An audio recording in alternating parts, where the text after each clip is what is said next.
नाज़िन खैरपुर खामा के आखा कयूं खैरपुर शहर में भी गेस्टो वबाई सूरत इख्तियार करे वई आहे।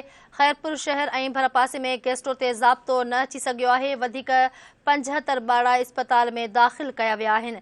गेस्टो में मुब्तला थियलनि में माजिद, रिज़वान, इमाम अली, सायरा ऐं ॿिया शामिल आहिनि। गेस्टो मरीज़नि जी वॾी अंग सबबि इस्पताल में सहूलतुनि जी खोट थी वई आहे।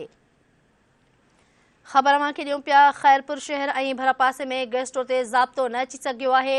वधीक 75 ॿार इस्पताल में दाख़िल कया विया आहिनि।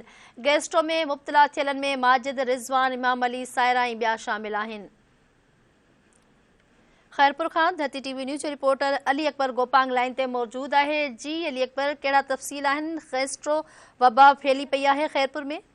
जी बरसातुनि खां पोइ खैरपुर में गेस्ट्रो जो मर्ज़ जेको आहे उहो तेज़ी सां पखिड़िजणु लॻो आहे। जॾहिं त 24 कलाकनि अंदरि खैरपुर ऐं उनजे आसपास वारनि इलाइक़नि में गेस्ट्रो में मुब्तला जेके 75 ॿार आहिनि उहे सिटी अस्पताल में दाख़िल कया आहिनि। गेस्ट्रो जे मर्ज़ में सबबि दाख़िल थियल ॿारनि में माजिद, रज़वान, इमाम अली, सायरा, इनायत, माशूक, मक़सूद, अशिया, सनम ऐं ॿिया जेके ॿार आहिनि उहे शामिल आहिनि। जॾहिं त गेस्ट्रो मर्ज़ में मुब्तला ॿारनि खे अस्पताल में दाख़िल करण सबबि जेको आहे अस्पताल में बेडनि जी खोट जेका आहे उहा मुसलसल बरक़रार आहे। जॾहिं त हिक जी बेड ते 3 ॿार जेके आहिनि उहे दाख़िल करे उन्हनि जो इलाज कयो पियो वञे।